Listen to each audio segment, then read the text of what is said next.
सिद्धिभ्य ओम नमः सिद्धिभ्य ओम नमः सिद्धिभ्य ओम शुद्धात्मने नमः नमो अरहन्ताणं नमो सिद्धाणं नमो आयर्याणं नमो उवज्जायाणं नमो लोये सवसाहुणं सकल कर्म नो क्षय करी पाम्या स्वयं स्वभाव सर्वज्ञानी परमात्मने नमो करे बहुभाव। इष्टोपदेश ग्रंथ 44 ગાથા આપણે ગઈ વખતના સેશનમાં શરૂ કરી હતી અને એમાં મૂળ તો એ છે કે જ્યારે જ્ઞાની ધર્માત્મા નિર્વિકલ્પ દશામાં હોય એ વખતે અન્ય ઉપયોગ ક્યાંય પ્રવર્તતો નથી, ઉપયોગ આત્મામાં પ્રવર્તે છે. એ વખતેની સ્થિતિ કેવી હોય એની ચર્ચા આ ગાથામાં કરવામાં આવેલી છે. પહેલા આપણે 44 ગાથાનો પાઠ કરીશું અને ત્યારબાદ એમાં ચર્ચા આગળ વધારીશું. અગચ્છંતસ્ત વિશેષાણામ અનિભ્યસ્ય જાયતે અજ્ઞાત તત્વિશેષસ્તો બધ્યતે ન વિમુચ્યતે. વિશેષોથી અજ્ઞાત રહી નિજ સ્વરૂપમાં લીન થાય, સર્વ વિકલ્પાતીત તે છૂટે નહીં બંધાય. તે છૂટે છે, બંધાતો નથી. કેમ? હંમેશા કોઈ પણ જીવને જે બંધ થાય એ કશાય ભાવથી રાગદેશ ભાવથી થાય. કશાય નથી તો બંધ નથી. જેમ આર્યન ભગવાન છે, એમને ચાલવાની ક્રિયા છે, બોલવાની ક્રિયા છે, ઉઠવાની ક્રિયા છે, બેસવાની ક્રિયા છે, પણ કશાય નથી તો ત્યાં બંધ નથી. અને મોક્ષના પ્રકાશકમાં એક બીજા અધિકારમાં બહુ સરસ વાત કરી છે, જેમને આવા બંધ ન કરવા હોય તે કશાય ન કરે. એટલે મૂળ બંધનું કારણ કશાય ભાવ, અને કશાયના ભાગ પર રાગ અને દ્વેષ ભાવ, વિકલ્પો. હવે જ્યારે જ્ઞાની ધર્માત્મા સ્વરૂપમાં લીન થાય, ઉપયોગ અંદર જામી જાય, એ વખતે કોઈ સ્વ પર કોઈ વિકલ્પ નથી. ના સ્વરૂપ સંબંધીના વિકલ્પ છે, ના શરીર સંબંધીના વિકલ્પ છે, ના પર સંબંધીના વિકલ્પ છે, ના કોઈ શુભ વિકલ્પ છે, ના કોઈ અશુભ વિકલ્પ છે. વિકલ્પ નથી એટલે રાગ દ્વેષ નથી, રાગ દ્વેષ નથી માટે કર્મનો બંધ નથી. અને જે જૂના કર્મનો ઉદય છે એમાં જોડાતો નથી, તો આવીને ખરી જાય છે. એટલે કે છૂટે નહીં બંધાય, એટલે નવા બંધ થતા નથી અને જૂના ક્રમથી છૂટતો જાય છે. એટલે એને આપણી ભાષામાં કહીએ તો એક અન્ય મતનું વાક્ય છે કે મર્યાદા પુરુષોત્તમ કોને કહેવાય? કે નવું દેવું કરે નહીં અને જૂનું દેવું ચૂકવતો જાય, એનું નામ મર્યાદા પુરુષોત્તમ છે. એટલે નવા કર્મના બંધ કરે નહીં અને જૂના કર્મને ખેરવતો જાય, બસ એ જ્ઞાની ધર્માત્મા કહેવામાં આવે છે. પણ આનું કારણ શું? કારણ કે ઉપયોગ પોતાના સ્વરૂપમાં લીન થઈ ગયો. એટલે નિર્વિકલ્પ દશામાં એ વખતે કોઈ એને 12મા વિકલ્પો નથી, સ્વપર સંબંધી કોઈ પણ, એટલે રાગ નથી, કશાય નથી, માટે કર્મનો બંધ થતો નથી. અને જૂના કર્મનો ઉદય હંમેશા ઉદય તો આવીને જ્ઞાની અજ્ઞાની બંનેને ખરે છે હર સમયે. કારણ કે એ ઉદયની મર્યાદા એક સમયની છે. એક સમય પૂરો થાય એટલે એ કર્મો નિયમથી ખરી જાય, જેને સવિપાક નિજરા કહેવામાં આવે છે. પણ અજ્ઞાની એ જૂના કર્મના ઉદયમાં જોડાય છે તો નવા કર્મ બાંધે છે. જ્ઞાની જૂનામાં જોડાતો નથી તો નવા કર્મ બંધાતા નથી. તો સમય સારમાં એના માટે એક શબ્દ વાપર્યો, જ્ઞાની ધર્માત્મા નિર્જળ તો થકો નિજ રહે છે. એટલે એને નવા કર્મનો બંધ થતો નથી, અને નાટક સમય સંબંધ એટલું સુધી લખ્યું, લગે ન લેપ નિજરા ધોની, એટલે કર્મનો બંધ તો થતો નથી, ઉપરથી નિજરા એને હર સમય થાય છે. સર્વ વિકલ્પાતીત તે છૂટે નહીં બંધાય. કેમ? વિશેષોથી અજ્ઞાત રહી. ઉપયોગ બહારના વિશેષોથી, સ્વસંબંધી વિશેષો, પર સંબંધી વિશેષો, એ કોઈના વિકલ્પો નથી અને પોતાના સ્વરૂપમાં લીન થાય છે. એવા જ્ઞાની ધર્માત્માને હર સમયે કર્મોની નિજરા થાય છે. અને શાસ્ત્રમાં તો એટલું શું લખ્યું છે, કર્મ નિજરાને અનેક ઘણી નિજરા થાય છે. અને એટલા માટે છળિયામાં લખ્યું કે કોટી જન્મ તપ તપે જ્ઞાન બિન કર્મ જરે જે, જ્ઞાની તે છીન માય ત્રિગુપ્તિ તે સહજ ટરે છે. કરોડો વર્ષ સુધી કરોડો જન્મ, કોટી જન્મ એટલે કરોડો જન્મમાં, એટલે કરોડો જન્મ, કરોડ વાર મનુષ્ય થયો, દરેકમાં મુનિ દીક્ષા અંગીકાર કરી અને તપ આદર્યા, પણ આત્માનું ભાન નથી. કોટી જન્મ તપ તપે જ્ઞાન બિન, એટલે આત્માના ભાન વગર નિજરા તો થાય, એને નિજરા થાય પણ એ અકામ નિજરા છે, સકામ નિજરા નથી. તો એ અકામ નિજરા થાય. કોટી જન્મ તપ તપે જ્ઞાન બિન કર્મ જરે જે, જ્ઞાની કે છીનમાય, આમ ક્ષણ માત્રમાં જ્યાં ઉપયોગ અંદર મૂક્યો ને બધા કર્મમાં સ્વાહ કરી દે છે. એ વાત આમાં આ ગાથામાં કરવામાં આવેલી છે. એમાં આપણે ટીકા વાંચીએ છીએ, પછી ગુરુદેવસિંહના શરણમાં જઈશું. એમને પ્રવચન પણ આમાં સારું છે, એ પણ આપણે જોઈશું. ટીકા: સ આત્મ તત્વમાં સ્થિર થયેલો યોગી જ્યારે બીજે ઠેકાણે જતો નથી, એટલે પ્રવૃત્તિ બીજે ઠેકાણે, એટલે અહીં બોડીથી ચાલે ને ગમન, એની વાત ઉપયોગ બીજે ઠેકાણે, અહીં ઉપયોગની મુખ્યતા છે. અહીંથી એક જગ્યાએથી તમે દાખલા તરીકે બધા ત્યાંથી અહીં સોનગઢ પ્રતિષ્ઠામાં આવશો, એ ગમનની વાત નથી, ઉપયોગના ગમનની વાત છે. બીજે ઠેકાણે જતો નથી, પ્રવૃત્તિ કરતો નથી, ત્યારે તે સ્વ આત્માથી ભિન્ન શરીર આદિના વિશેષોથી અથવા સૌંદર્ય અસૌંદર્ય આદિ ધર્મોનો અનિભિજ્ઞ અજાણ રહે છે. અર્થાત તે જાણવાને અભિમુખ ઉત્સુક થતો નથી, અને તે વિશેષોથી અજ્ઞાત હોવાથી તેમાં તેને રાગદ્વેષ થતો નથી. રાગદ્વેષ થતો નથી માટે કર્મ બંધાતા નથી. તો શું થાય છે કે વિશેષ કરીને, ખાસ કરીને વ્રતાદિકનું અનુષ્ઠાન આચરણ કરનારાઓ કરતા તે અતિરેક અતિશયપણે તેમનાથી કર્મોથી મુક્ત થાય છે.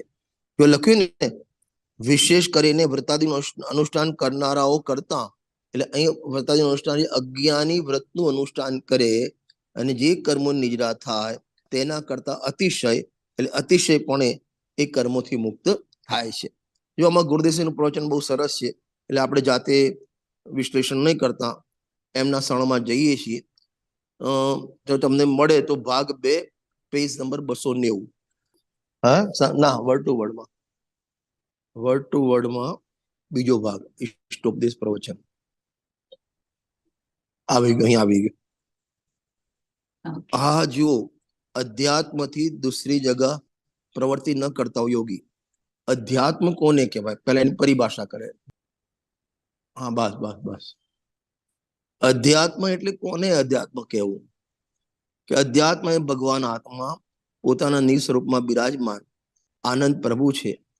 પ્રભુ તો બધા છે, જીવ માત્ર પ્રભુ છે. દિગોદનો જે પણ દ્રવ્ય અપેક્ષા એ પ્રભુ છે, પણ એની જેને દ્રષ્ટિ થાય, એનો પોતે પર્યાયમાં સ્વીકાર કરે કે હું પરમાત્મા છું, એમ પર્યાયમાં સ્વીકાર કરે, જે અનાદિથી શરીર વાળોને, કર્મ વાળો, રૂપિયા વાળો, રાગ વાળોને, એ જે સ્વીકાર કર્યો હતો, એ કેન્દ્રીય જીવ છે, મનુષ્ય જીવ છે, એવો જે પર્યાય અપેક્ષાએ સ્વીકાર કર્યો હતો, હવે ત્યાંથી દ્રષ્ટિ ઉઠાવી, જેવો પોતે પરમાત્મા સ્વરૂપ બિરાજમાન છે, સિદ્ધ સમાન પોતાનું સ્વરૂપ છે, એવા સ્વરૂપમાં જ્યાં એની દ્રષ્ટિ થઈ, દ્રષ્ટિ એ દોલત છે.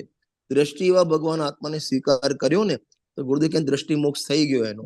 અને એવા આત્માને દ્રષ્ટિ થઈ, એવા જીવને આધ્યાત્મી જીવ કહેવામાં આવે છે. આત્માના આનંદ સિવાય, જોજો, આત્માના આનંદ સિવાય, એટલે ધ્રુવ પરમાત્મા સિવાય, પારણમિક ભાવ સિવાય, બીજી જગત પ્રવૃત્તિને નહીં કરતો થકો. જાણે મરી પડે વાળો છે એને, આગળ જગત માટે મરી ગયો હોય એને, નિરુત્સાહ થઈ ગયો છે. આને આધ્યાત્મિક જીવ કહેવાય. હજી જેને બારમાં એકતા પડી છે અને બારમાં પ્રવૃત્તિ પડી છે. એ નિયમ છે, જ્યાં તમારી એકતા હોય ને પ્રવૃત્તિ તમારી ત્યાં તરફ જાય. જ્ઞાનીની આત્મામાં એકતા છે, જ્ઞાયકમાં એકતા છે, તો એની પ્રવૃત્તિ ત્યાં જાય, બીજે ના જાય. આપણી એકતા બારમાં છે તો આપણી પ્રવૃત્તિ બહાર જાય, આત્મામાં ના આવે. સીધી વાત છે. ધ્રુવ સિવાય બીજી જગત પ્રવૃત્તિ નહીં કરતો થકો. અરે જગત પ્રવૃત્તિ એટલે આ ભગવાનની ભક્તિ, પૂજા, સ્વાધ્યાય એ પણ જગત પ્રવૃત્તિ છે. એ પણ જગપન છે ગુરુદેવસિંહના શબ્દોમાં કહું તો. અને ગુરુદેવસિંહ પોતાનું નાટક સંદેશમાં લખ્યું છે. આ વેપાર ધંધામાં વિષય કષ્ટામાં જડવું એ તો જગપન છે જ, પણ આત્માને છોડીને ત્રણ લોકના ના સાક્ષાત બિરાજમાન હોય એમની ભક્તિ પૂજા કરવાનો ભાવ એ પણ ખરેખર જગપન છે. એ પણ પરની પ્રવૃત્તિ છે, સ્વની પ્રવૃત્તિ નથી. ખ્યાલ આવે છે ને? આ સોનગઢમાં પંચા પ્રતિષ્ઠા મહોત્સવ થવાનો છે, ઉજવવાનો ભાવ આવે 100%, પણ નક્કી કર કે તારા ગાયકનું સ્વરૂપ નથી. જગત પ્રવૃત્તિ નહીં કરતો થકો. હવે જોજો કેવી કે શરીર, એની સુંદરતા અસુંદરતા, બહારમાં શરીર કેમ રે, વાણી કેમ છે, બહારનું સ્થાન કેવું મળ્યું, ઘર કેવું, રહેવાનું કેવું, ખાટલો કેવો ને પાટલો કેવો ને કપડા કેવા ને, આ બધી પ્રવૃત્તિથી મરી પરવાડ્યા છે. આ ખરેખર છે ને, આ તો અધ્યાત્મી જીવ જે જ્ઞાની એની વાત કરી છે. પણ જેને અધ્યાત્મ એવું ક્રિયામાં પ્રગટ કરવું હોય, જ્ઞાન થવું હોય ને, તો પહેલાની પૂર્વ ભૂમિકામાં મુમુક્ષુનું જીવન પણ એવું થઈ જાય. લૌકિક પ્રવૃત્તિ બને એટલી ઓછી કરતો જાય. જે આદરણીય લાલચંદભાઈ કહે છે ને, બહારનું વર્તુળ ટૂંકું કરો, લોક પ્રવૃત્તિ ટૂંકી કરો. અને આપણો આખો દિવસ સમય જાય છે લોક પ્રવૃત્તિમાં. આનું શું થયું, આનું શું થશે, આમ થશે, તેમ થશે. શરીર સંબંધી, શરીરના સુંદરતા સંબંધી આખો દિવસ ઉપયોગ એમાં જ લાગે છે. અત્યારે અમારે સવારે સમયસર ગ્રંથાધિરાજમાં સર્વશુદ્ધ જ્ઞાન દેખામાં 230 રમણનો કલશ, અને ત્યાર પછી આચાર્ય દેવે સકળ કર્મના સંન્યાસની ભાવના નચાવી છે. એમાં ગુરુદેવ શ્રીજી 15મી વખતના પ્રવચન છે. એમાં એટલું 15 દિવસ સુધી 148 કર્મની પ્રકૃતિ કોને કહેવાય, એના ઉદયો કેવા હોય, અને જ્ઞાની ધર્માત્મા એ ઉદયમાં કેમ જોડાતો નથી, અથવા કઈ રીતે એનાથી નિષ્ફળ રહેશે, સુંદર વિવેચન ગુરુદેવશ્રીએ ત્યાં કર્યું. પ્રવચન સમયસા રહસ્ય ભાગ વાંચો તમે, 16મો ભાગ. ગજબ ગજબનું વર્ણન કર્યું છે એમાં. ખ્યાલ આવ્યો ને? એની પ્રવૃત્તિ બહારમાં થતી જ નથી. એમાં અત્યારે સવારે અમારે ચાલે છે શુભગ નામ કર્મ, દુર્ભગ નામ કર્મ, શુભ નામ કર્મ, અશુભ નામ કર્મ. તો એ બધા શરીરની સુંદરતા જેના કર્મના લીધે મળે. નિર્માણ નામ કર્મ, શરીરના અવયવ બરાબર ગોઠવાઈ જાય, સુંદર મળે, કાળું મળે, ધોળું મળે. આ બધું જ કાઢી દીધું જીઓ. તો કાળો પેજ નંબર, તમે જો પેજ નંબર 131 કાઢો, 131. હા જીઓ, આ શુભ નામ કર્મના ફળને ભોગવતો નથી. શુભ એટલે શું? કે શરીરના સુંદર અવયવો જે મળે ને, આ શુભ કર્મનું છે. આ બધા પ્રકૃતિના ચારા છે. શરીરમાં રોગ થાય, શરીર નિરોગી રહે, કાળું મળે, ધોળું મળે, આ બધા પ્રકૃતિના ચારા છે. એમાં જીવનું કઈ નથી. હા, અને આ 24 કલાક એના પાછળ રહે છે, પ્રકૃતિના ચારા પાછળ. હા, આનો ઉપયોગ જ 24 કલાક એમાં જાય છે. આ મારું શરીર સારું, મારું નાક સારું, મારો કાન સારા, મારું શરીર સારું, અને 24 કલાક એના ઉપયોગ જ પાછળ એમાં બરબાદી કરે છે. એટલે મેં ગઈકાલે કીધું હતું, જેટલો ઉપયોગ આપણે 24 કલાકમાં શરીર પાછળ લગાવીએ છીએ, એટલો ઉપયોગ જો આત્મા માટે લગાવીએ તો આપણું કામ થઈ જાય. સવારથી સમજો બ્રશ કરવાથી માંડીને નાવા ધોવાનું, પછી તેલ લગાવે માથે ને વાળ ઉડાવે ને આ કરીને પાવડર કરીને ફલાણું કરે, 2 ટાઈમ જમવાનું, 2 ટાઈમ નાસ્તો, ચા ના જોઈએ, આ બધું શરીર માટે. એસી જોઈએ શરીર માટે. 24 કલાકમાં તમે ગણતરી કરો, સાંજે સુઈ જાય ને 10 કલાક 8 કલાક, એ પણ શરીરના માટે. 24 કલાકમાંથી આપણો ઉપયોગ શરીર માટે કેટલો બરબાદ થાય, જે આપણું છે નહીં, આપણું રાખે રહેવાનું નથી, આપણા અનુસાર ચાલવાનું નથી, આપણી ઈચ્છાને આધીન નથી, છતાં પણ આપણે 24 કલાક એમાં ઉપયોગ બગાડીએ છીએ. અને જ્ઞાની ધર્માત્મા મુનિરાજને કેમ ટાઈમ મળે છે? કારણ કે શરીર તરફ ઉપયોગ લગાવવાનું જ નથી, એટલે ટાઈમ જ ટાઈમ મળે છે. 24 કલાક એમને જોડે, 24 કલાક આપણા જોડે, પણ આપણે ઉપયોગની બરબાદી કરીએ છીએ. જો વાંચી આગળ એમાં, સુભગ આ શુભ શરીરના અવયવો દરેક સુંદર, મોઢું, આંખ, નાક, કાન, બધી સુંદરતા શુભ નામકર્મ છે. નામકર્મની પ્રકૃતિની જડને લઈને છે. આત્મામાં ક્યાં છે? આ શરીરના બધા અવયવો, નાક, કાન, નાક ગરુડ જેવું, હરણ જેવી આંખ, કુંડળ જેવા કાન, મોઢું ચંદ્ર જેવું, આ બધું જડનું છે. આ મારું સ્વરૂપ છે નહીં. ધર્મીની દ્રષ્ટિ તેના ઉપર નથી, પણ ધર્મની દ્રષ્ટિ આત્માની શાંતિ ઉપર છે. જે આપણે ગાથા ચાલે છે ને, ત્યાં ઉપયોગ નથી, અને ઉપયોગ નથી. હવે આપણો ઉપયોગ ક્યાં રહે છે? એટલે વિકલ્પો થાય, વિકલ્પ થાય એટલે કસાય થાય, કસાયથી બંધ થાય. જ્ઞાની ધર્મમાં વિકલ્પ ત્યાં છે નહીં. શરીર જ મારું નથી, શરીરમાં વિકલ્પ છે ન કરવાનો, અને વિકલ્પ નથી, રાગ દ્વેષ નથી, કસાય નથી, કર્મ બંધ થતો નથી. એને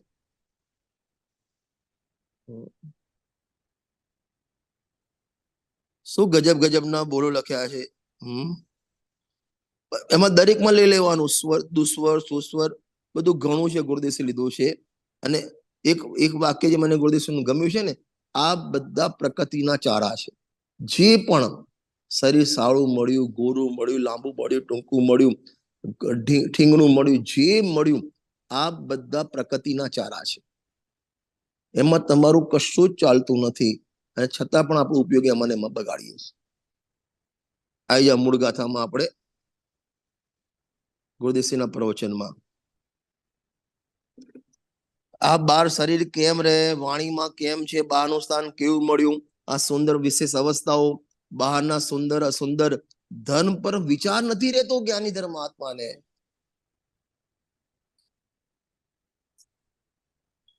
પોતાના પરમાનંદ સ્વરૂપ, સુંદર સ્વરૂપ, એની જેને લય લાગી છે, વાહ. જેમ ગુરુદેવના પ્રવચનમાં આવે છે ને, શું કહેવાય,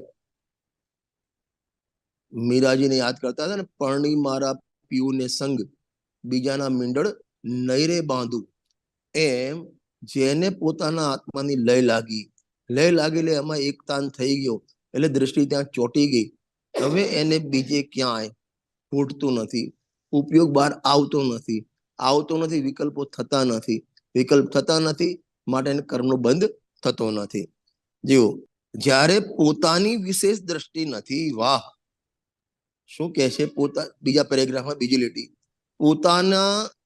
પોતાની વિશેષ દ્રષ્ટિ નથી, એટલે પોતાના વિશેષ એટલે પોતાના દ્રવ્ય ગુણ પર્યાયના ભેદ, પર્યાય ગુણો, ધર્મો, શક્તિઓ, એના ઉપર જ્યાં દ્રષ્ટિ નથી, દ્રષ્ટિ જ્યાં સામાન્ય ઉપર છે, ધર્મી દ્રષ્ટિ સદાય સામાન્ય ધ્રુવ પર છે, પોતાના વિશેષ ઉપર પણ જ્યાં લક્ષ નથી, તો પર પદાર્થની વિશેષતા જોઈને, એ પર્યાય બુદ્ધિ જ્યાં નથી, તો પરને પર્યાય બુદ્ધિ વિશેષને જોઈને જેવા રાગદ્વેષ થાય, એવા રાગદ્વેષ એને થતા, જેમ આપણને પરમાં જોઈને આ સારું છે, આ ખરાબ છે, આ ફલાણું છે, આ ઠીકણું છે, એવા જે આપણને રાગદ્વેષના ઉભરા, કસાયના ઉભરા થાય છે, જ્ઞાનને થતા નથી. કેમ કે એની દ્રષ્ટિ સામાન્ય ઉપર ચોંટી ગઈ છે.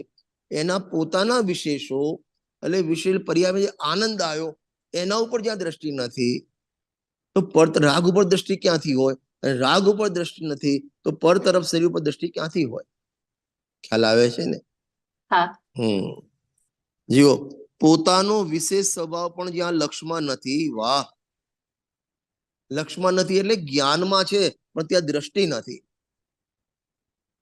જ્ઞાન તો સબર પ્રકાશક છે, પણ ત્યાં એનો ઉપયોગ ચોંટતો નથી, એની દ્રષ્ટિ નથી, એમાં અહમ નથી. લક્ષમાં તો જોર સામાન્ય ધ્રુવનું છે. વાહ. જે સોગાની સાહેબે દ્રવ્યદર્શી પ્રકાશમાં એક બહુ સરસ વાત લખી છે. કે એમને પૂછ્યું સાહેબ ઉપયોગ મારો બહુ ભમે છે, શું કરવું? આપણો પ્રશ્ન બધાનો, ઉપયોગ બહુ ભમે છે, શું કરવું? તેને એટલો સરસ જવાબ દ્રષ્ટાંત આપ્યો છે, જેમ વાછરડાને ખૂંટી બાંધી દઈએ તો એ વાછરડું ભટકતું નથી, અને કદાચ ભટકશે તો ખૂંટીથી જેટલી દોરી હશે એટલું જ ભટકશે. વાછરડું સમજો છો ને? હા હા જી હા. એમ જેમ ગાયના વાછરડને ખૂંટીએ બાંધીએ, હવે એ વાછરડું રખડતું નથી, એમ આપણે ઉપયોગને ધ્રુવના ખૂંટા ઉપર ગાય પરમાત્મા બાંધી દઈએ ને, હવે ઉપયોગ પછી ભમે નહીં, રખડે નહીં, ચરવા ના જાય. અને જેમ વાછરડું એ 5-7 ફૂટનું દોરડું હોય તો એટલા દોરડાના ડાયામીટરમાં જ ફરે, એનાથી આગળ ના જાય. એમ આપણે ધ્રુવથી ખૂંટો બાંધી દો ને, હવે ઉપયોગ ફરશે ને તો દેવ શાસ્ત્ર ગુરુ સ્વાધ્યાય સત્સંગ એમાં જ ફરશે, પાપમાં નહીં જાય. જીવ લક્ષમાં જોર તો સામાન્ય ધ્રુવનું છે, સમજવામાં જરા ઘણી વાત છે. એક સમયમાં સામાન્ય સ્વરૂપ છે, ચાહે જેવા વિકલ્પ હોય, લડાઈમાં હોય, પણ અંતરદ્રષ્ટિનો વિષય તો સામાન્ય ધ્રુવ તરફ રુચિનું પ્રમાણ થઈ રહ્યું છે, એ સામાન્ય ઉપરથી ખસતો નથી. શું કહેવા માંગે છે કે એક દ્રષ્ટાંત આવે, જેમ તમે કોઈ પાર્ટીમાં તમે બધા જાઓ, લેડીઝો, નાનો તમારો છોકરો 4-5 વર્ષનું છોકરું પણ જોડે છે મમ્મી સાથે. હવે એ બાર બધી બેનપણીઓ વાતો કરते, છોકરા રમતા જાય, એ રમતા તો જાય, પણ છોકરાની દ્રષ્ટિ ઘડી આમ થોડી વારે એની મમ્મી તરફ જાય, મમ્મીથી દ્રષ્ટિ ખસતી નથી એની, મમ્મીથી દ્રષ્ટિ ખસતી નથી. વાતો કરે, રમે, ફુગ્ગો ફોલે, જે કરતો હોય કરે, પણ એની દ્રષ્ટિ મમ્મીથી ખસતી નથી. એમ જ્ઞાની ધર્માત્માની દ્રષ્ટિ ગાયક તરફથી ખસતી નથી. અને દ્રષ્ટિનો કમાલ છે બધો. જુઓ, પોતાના સામાન્ય તો આપણને પણ ખ્યાલ આવે છે, કેમ કે આપણે પણ કદાચ ઘરમાં ક્યાંય કામ કરતા હોય ને છોકરું નાનું હોય તો આપણું ધ્યાન એ બાજુ, લક્ષ્ય બાજુ હોય, એટલે આવડે છે આપણને એ બાજુ કરતા. અરે તમે ટ્રેનમાં બેઠા હોય ને, એક બેગ તમારી હોય, અને બેગમાં 2 લાખ રૂપિયા 3 લાખ કેશ હોય, પડી હોય, દાખલા કે દાગીના પડ્યા હોય, અને બેગ ત્યાં નીચે મૂકી હોય ને, તો તમારી નજર વગર વિચારે, વગર વિકલ્પ કરે, ઘડીએ તમે નજર ત્યાં જતી જ જાય. એના માટે વિકલ્પ ના કરવો પડે, હું મારી બેગને જોઈ લઉં, એ ઓટોમેટિક નજર જાય, એ સાહજિક છે. જેની મહિમા હોય ત્યાં આગળ દ્રષ્ટિ જાય. હા, એટલે દ્રષ્ટિ, બસ આ દ્રષ્ટિ કોઈ બંધાઈ ગઈ ને આત્માથી, બસ પતી ગયું. પછી ગમે તે જગ્યાએ જાય, પછી એને ક્યાંય છૂટે નહીં. બેનશ્રીબેને એક બહુ સરસ વાત લખી છે કે આપણે શાંતાબેને, કે જેમ ઉપયોગ આત્મામાં ગયો, બરાબર, તો આત્મા છે પિતા છે, અને ઉપયોગ એનો પુત્ર છે. ત્રિકાળી ગાયક ભાવ એ પિતા છે, અને વર્તમાન ઉપયોગ એ પુત્ર છે. એ અનાદિથી પુત્ર 12 વળી છલ્લો થઈ ગયો, કુપુત્ર થઈ ગયો હતો. હવે જેમ 12માં કુપુત્ર 12 ઘર છોડીને જતો રહે, અને પછી એને થોડી ભૂલ સ્વીકાર થાય, પછી ઘરમાં પાછો આવે, પોતાની ભૂલ સ્વીકારી ઘરમાં પાછો આવે, તો બાપ એને ગળે લગાવે. એમ ઉપયોગ અનાદિથી ભૂલી ગયો તો પોતાના આત્મામાં જાય ને, તો ગાયક ભગવાન આત્મા એને ગળે લગાવે છે. ગળે તો લગી દીધા. હવે જયારે છોકરા ઘરમાં આવી ગયો, બાપાએ સ્વીકાર કરી લીધો, પછી એ છોકરાને બહાર જવું હોય ને, તો બાપા એકલા નહીં જવા દે. શરૂઆતમાં પોતે જોડે જશે, બીજા ભાઈને જોડે મોકલશે, એટલે ફરીથી એને બેડ હેબિટ ના લાગી જાય, એ માટે સાવચેતી રાખશે. એમ ઉપયોગ અંદર ગયો તો આત્મા એને ગળે લગાવી દીધો. હવે જયારે ઉપયોગ બહાર આવે ને, તો આત્મા એની સાથે બહાર આવે છે. એટલે ગાયકની દ્રષ્ટિ જે છે ને, એની સાથે રમે, ક્યાંય ભટકવા ના દે, અટકવા ના દે, મચકવા ના દે, લચકવા ના દે. ખ્યાલ આવે છે ને? હા હા. અહીંયા એમ કહી શકીએ રજનીભાઈ કે જે જ્ઞાનીની જે પરિણતિ ચાલુ જ હોય છે, એટલે કે જેમ તમે એક્ઝામ્પલ આપ્યું, જીવો પરિણતિ અલગ છે, દ્રષ્ટિ અલગ છે. દ્રષ્ટિ શ્રદ્ધાનો ભેદ, એટલે શ્રદ્ધા માટે વપરાય, અને પરિણતિ તો જેટલા કશાય અભાવ થયા અને વિતરાગતા પ્રગટ થઈ અને પરિણતિ તો બધા ગુણના પરિણમન માટે વપરાય, જેટલું નિર્મળ પરિણમન છે ને એના માટે પરિણતિ વપરાય. परिणतिમાં श्रद्धा तो एक જ समय पूरी થઈ જાય. परिणति का और ये बताया ना, एक बार फिर से बता दीजिए. देखो दृष्टि है ना, वो श्रद्धा का विषय है. माने श्रद्धा की पर्याय को दृष्टि कहते हैं अपन. अहमपना, तो गायक में तो अहमपना हो गया, तो वो अहमपना में तो कोई लब्ध उपयोग नहीं होता, उसमें लब्ध वो तो आत्मा में जुड़ी हुई है, वो बाहर आती ही नहीं है. वो जो बंद गई वो बंद गई. अब जब आत्मा का अनुभव हुआ तो पर्याय में पहले चौथे गुण स्थान में अनंतानंद कषाय गए, तो वितरागता सब गुण का निर्मल परिणमन शुरू हुआ ना. हाँ. वो सभी का एक नाम परिणति. अच्छा, उसका नाम परिणति है. और हाँ, तो परिणति ये बताया वो दृष्टि यानी श्रद्धा बताई.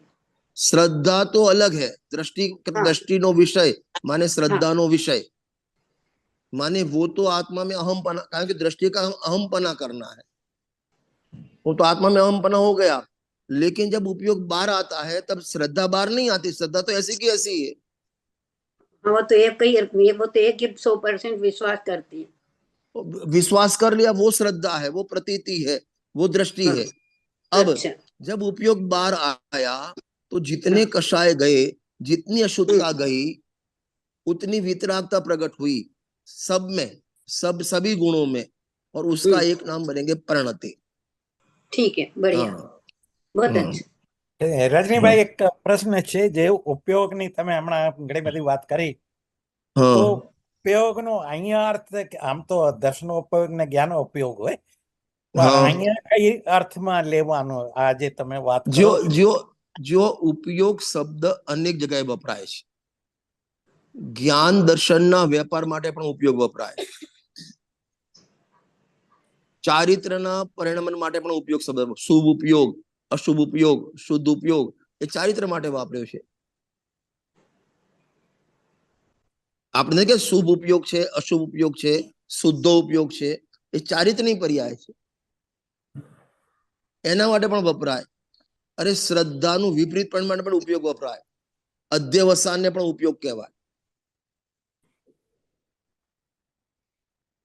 અહીંયા કઈ કયા અર્થમાં તમે જે વાત કરી હમણાં, જે 17મી વખતનું સમય સારનું લીધું ને એ બધું 15મી વખત, હા, તો હા, તો એમાં તો જ્ઞાની ધર્માત્માને ત્યાં જે મેં હમણાં જે લીધું ને, એ સર્વવિશુદ્ધ જ્ઞાન અધિકારમાં 230 નંબરના કલશ પછી જ્ઞાની સકલ કર્મના સંન્યાસની ભાવનાને નચાવે, એ ટોપિક છે.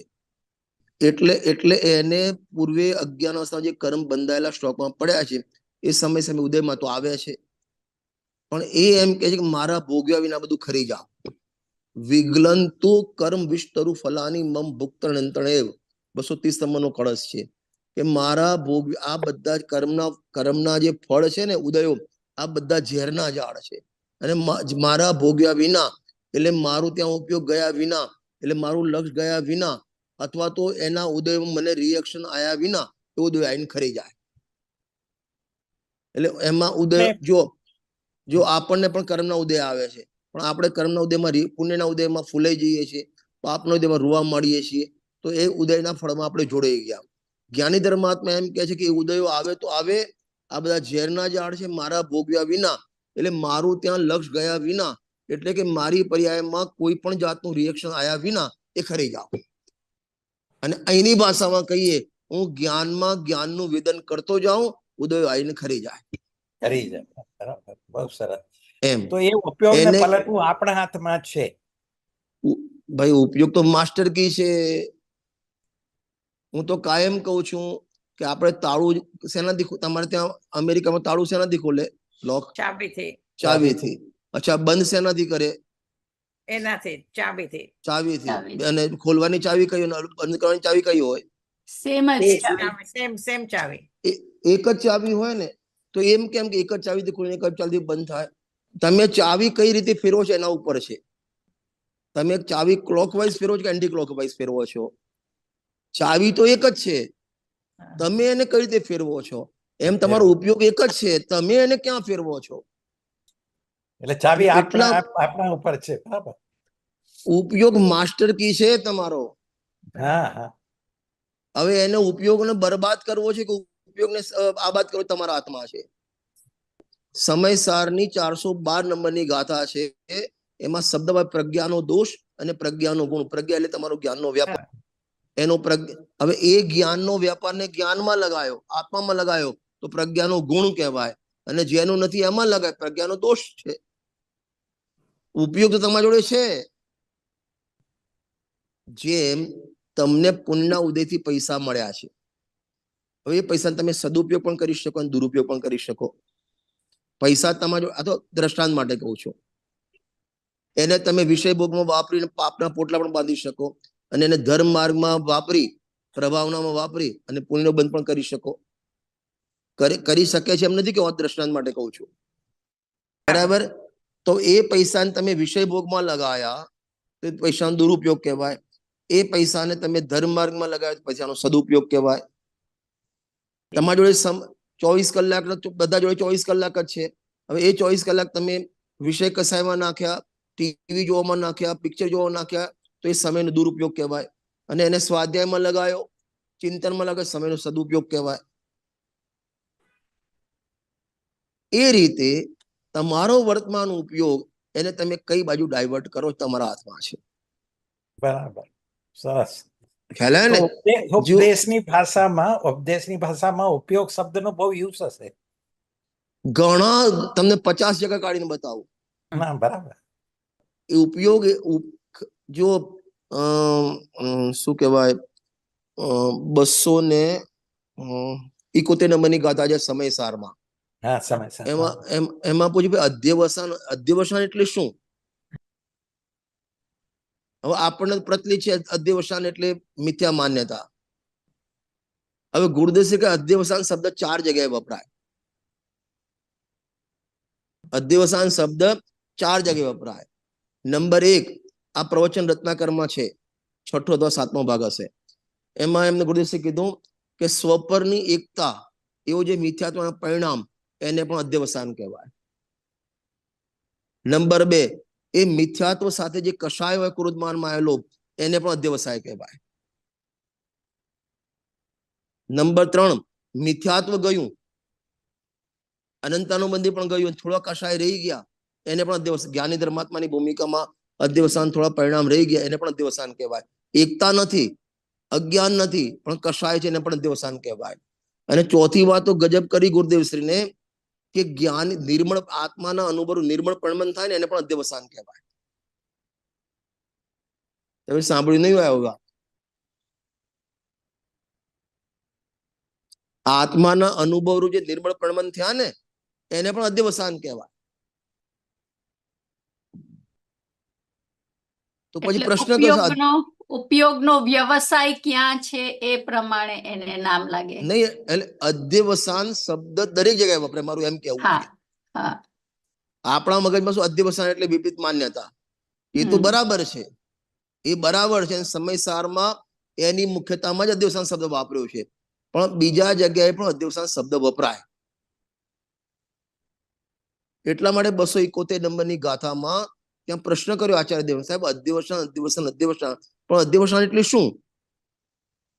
એટલે ત્યાં લખ્યું અધ્યવસાન એટલે આત્માનો વ્યાપાર, અધ્યવસાન એટલે વિજ્ઞાન, અધ્યવસાન એટલે જ્ઞાન. ખ્યાલ આવ્યો ને? હવે એ જ્ઞાન કેવું છે? જેમ કોઈ બિઝનેસ કરે, પ્રોફિટ થાય બિઝનેસ કહેવાય કે ના કહેવાય? કહેવાય. અને એમાં લોસ કરે તો પણ બિઝનેસ કહેવાય કે ના કહેવાય? બિઝનેસ કહેવાય. હા, બિઝનેસ કહેવાય. એમાં અધ્યવસાન છે. આ મોક્ષમાં પ્રકાશકના 8મા અધિકારમાં જ્યાં ઉપદેશ સ્વરૂપ લઈને બહુ સરસ વાત કરી છે. એક જ શબ્દના અનેક અર્થ થાય. શબ્દ એક, એના અનેક અર્થ થાય. નંબર 2 પ્રકરણ અનુસાર અલગ અલગ અર્થ થાય. નંબર 3 એ શબ્દના આગળ અથવા પાછળ બીજો કોઈ શબ્દ ઉમેરીએ તો પણ એનો અર્થ બદલાઈ જાય. એનું કારણ છે, તમને સિમ્પલ કહું, આત્મામાં ગુણ કેટલા છે? અનંત. બરાબર, અનંત. અને આ ભાષા વર્ગના કેટલી? સંખ્યા જ છે, લિમિટેડ છે. હવે લિમિટેડ હોય પછી નામ તો પછી જેમ આપણા બધા જે નામ છે, રજનીભાઈ છે, કલાબેન છે, કે જે હોય નામ, તો એક જ હોય આખા વર્લ્ડમાં એક જ રજનીભાઈ હોય? ના ઘણા હોય. રજનીભાઈ અલગ હોય ને, 50, 500, 1000, 2000 હોય. તો રજનીભાઈ નું પ્રવચન છે એટલે કે બધા રજનીભાઈ નું પ્રવચન થોડી હોય. ખ્યાલ આવે ને? બસ એટલે વ્યક્તિ અનેક છે અને નામ લિમિટેડ છે. તો એક જ વ્યક્તિના અનેક નામ હોય એટલે એક નામ અનેક વ્યક્તિના હોય. એમ જીનાગમમાં શબ્દો મર્યાદિત છે. બરાબર. અને ગુણ, શક્તિ, પરિણામ અનંત છે. તો એક જ નામના અનેક આવે. એમ ઉપયોગ શબ્દ પણ અનેક જગ્યાએ વપરાય. એમ બહુ સરસ. તો આપણે પ્રવચન સાંભળીએ એ શુભ ઉપયોગ, ત્યાંથી પાછો વળીને ભગવાન આત્મા ઉપર લગાડીએ તો એ શુદ્ધ ઉપયોગ થઈ ગયો. એ બરાબર છે? શુદ્ધોપયોગ ક્યારે કહેવાય? કે આત્મામાં ઉપયોગ લીન થઈ જાય ને કોઈ પણ પ્રકારના વિકલ્પ ના રહે ત્યારે શુદ્ધ ઉપયોગ કહેવાય. બરાબર. ખાલી શુદ્ધાત્માના વિચાર અને શુદ્ધાત્મા ના કહેવાય. નહીં, એ તો પછી વિચાર. इसको तो शुभ भाव कहते हैं ना, विचार को तो। हाँ, विचार को शुभ भाव। विचार ने शुभ भाव ना, कयो विचार एना ऊपर नंबर लागे एम। अपने आत्मा का विचार में ऐसा, हाँ, आत्मा का विचार शुभ भाव में आवे। हाँ, वो स्वामी जी के उसमें आता है। हाँ, ये पण समझो जे गुरुदेव से बहुत सरस बात करे छे કે આત્માના સમજો સ્વરૂપના લક્ષ્ય આત્માનું ચિંતન કરે, જેવું સ્વરૂપ છે એવું લક્ષ્યમાં રાખીને ચિંતન કરે ઉત્કર્ષ શુભ ભાવ. અને પણ સ્વરૂપમાં ગરબડ કરે તો પાછું ખોટું. જેવું આત્માનું સ્વરૂપ છે એવું ચિંતન કરે, એક વાત. અને બીજું એમાં પણ ચિંતનમાં દ્રવ્યની એટલે જ્ઞાયકની મુખ્યતા હોવી જોઈએ. ચિંતનમાં બીજી કોઈ ક્ષયોક્ષમ વધારવાની કે મને આમ થઈ જાય, મને યાદ રહી જાય, એ મુખ્યતા ના હોવી જોઈએ. પાછી જ્ઞાયકની મુખ્યતા હોવી જોઈએ. કારણ કે શ્રીમદજી કૃપાળુદેવે લખ્યું, પ્રેરે જે પરમાર્થને તે વ્યવહાર સંબંધ. તમારા ચિંતનમાં, મનનમાં પરમાર્થ જ્ઞાયક ભાવ પુષ્ટ થવો જોઈએ. સીધી વાત છે. તો શ્રીમદમાં કર વિચાર તો પામ. હા, કર વિચાર એટલે કર વિચાર તો પામ. કોઈ પણ વસ્તુ પામવા માટે એનો વિચાર તો કરવો પડે, પણ વિચાર જેવું હોય એવો વિચાર કરવાનો અલગ. જેવો છે એવો. હા, બસ એમ. બરાબર. જો 251 નંબરનું પાનું કાઢો. ઉપર પર્યાય એની એટલી છે એમ એની દ્રષ્ટિ નથી. આ પર્યાય, આ મારી જ્ઞાનની પર્યાય, અમારા દર્શનની પર્યાય, શ્રદ્ધાની પર્યાય કે એવી પણ જેની દ્રષ્ટિ નથી. વિશેષોથી અજ્ઞાતની વાત ચાલે છે ને. 200. હા, કેવળ જ્ઞાનીને હવે જો ગજબની વાત, કેવળ જ્ઞાનીને જોઈને પણ વિશેષ પર્યાયને જોઈને એને પ્રીતિ થતી નથી. ભગવાનનું કેવળ જ્ઞાન જોવે ને તો એને પ્રીતિ થતી નથી. કેમ? કે આ તો એક સમયની પર્યાય છે. હું તો કેવળ જ્ઞાનનો કંદ છું અને એવા કેવળ જ્ઞાનના કંદની દ્રષ્ટિના બળે એને એમાં પ્રીતિ થતી નથી. આપણને કેવળ જ્ઞાનને જોઈને આમ ભયમાં આવે, ઓ ભગવાન આટલું મોટું જ્ઞાન, આટલું બધું એક સાથે જાણે, સકલ ગાયક, આટલું બધું. જ્ઞાની ધર્માત્માને એના પ્રત્યે મહિમા નથી આવતો એક સમયની પર્યાયમાં. કેમ? કે પર્યાયવાન ત્રિકાળી દ્રવ્યને આવી તો અનંત પર્યાય આત્મામાં નીકળતી જાય તો પણ આત્મામાં કમી ન થાય. એવા આત્માને જેને કોળીઓ કરી નાખ્યો, હવે એને પછી એક સમય પર્યાયમાં અહમ ક્યાંથી થાય?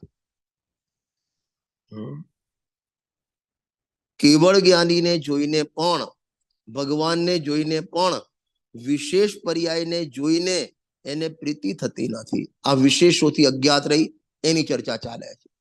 એને કોઈમાં પ્રીતિ થતી નથી. ગુરુદેવસિંહના પ્રવચનમાં આવે છે ને, જે કેસરિયા દૂધના બાસુંદી અથવા તો લાડવા, ચૂરમા લાડવા ખાય, હવે એને લાલ જુવારના ફોતરાના રોટલા કઈ રીતે મગજમાં આવે? એને ક્યાં નજરમાં આવે? એને પોતાની સામાન્ય ઉપર દ્રષ્ટિ છે અને વિશેષમાં હજી પૂરો સ્થિર નથી. નબળા કારણે રાગ આવે છે. એ કેવળ જ્ઞાનની પર્યાય છે માટે રાગ આવ્યો કે એમ નથી. સામે ભગવાન છે માટે એને ભગવાનની ભક્તિનો રાગ આવ્યો કે નથી, એ રાગ એની આવવાની યોગ્યતા, તત્સમયની યોગ્યતા છે માટે આવ્યો છે. બરાબર. જો નીચે છે એક વાત વાંચી લે પછી બંધ કરીએ આજનું. આ તો સમ્યક દર્શનમાં આત્મા શુદ્ધ આનંદની દ્રષ્ટિ થઈ તો માણેક સ્તંભ રોપાઈ ગયા. પછી હવે લગ્ની લાગી આત્માની, એની વાત કરે છે. હવે જે મારે બતાવવું છે, કન્યાના લગ્ન કરવા જાય તો બધું ભૂલી જાય. ત્યાં ગાળ આપે સાસરી વાળા, પેલા ફટાણા ગાય ને, ફટાણા શું તમારે શું કહે ને? ફટાણા જ કે ફટાણા ને શું લખ્યું જો, ત્યાં ફટાણા ગાય, ગાળ આપે તો પણ કન્યાના લગ્ન કરવા જાય બધું ભૂલી જાય. એટલે ગાળ આપે અમે કાઠિયાવાડમાં, કેમ કે એની દ્રષ્ટિ કન્યા લેવા ઉપર છે. લાખ કાળી વાત કર, એટલે લાખ એવી ગાળોની વાત કરે, પણ હું કન્યા લેવા આવ્યો છું, ગાળ ઉપર લક્ષ ના આપે, આ એની વાત છે. એમ જ્ઞાની ધર્માત્મા ઉદય ઉપર લક્ષ ના આપે, પુણ્યના ઉદય હોય, પાપના ઉદય હોય, અરે અહીં આવી જાઓ તો ભગવાનની કેવળ જ્ઞાનના વિશેષો ઉપર લક્ષ ના આપે. એ બધું હો તો હો, મને તો કેવળ જ્ઞાનનો મહિમા આવતો જ નથી. કારણ કે વિશેષનો મેં શું કરવાનો? જ્યાં સામાન્ય દ્રષ્ટિમાં આવી ગયો એમાંથી અનંત કાળ રહી, અનંત કાળ યથા તથા શિવ પ્રણય, અનંત કાળ સુધી કેવળ જ્ઞાન રહેવા આયા જ કરશે, છતાં ખૂટે નહીં. એવો મને સ્તંભ મળી ગયો છે. હવે મને એક સમયની પર્યાયો વિશેષો એના પ્રત્યે મારું મન લાગે એમ કદી બને નહીં. એને કહેવાય વિશેષોથી અજ્ઞાત રહી. બાકીની ચર્ચા આપણે જ્યારે મળીશું. હવે તો આખો મહિનો નથી, એટલે ફેબ્રુઆરીનું ખાલી એકાદ મંગળવાર આપણે કરીશું એટેન્ડ, પછી પ્રોગ્રામ હું કહીશ મારો બધો તમને. બરાબર. જય જિનેન્દ્ર.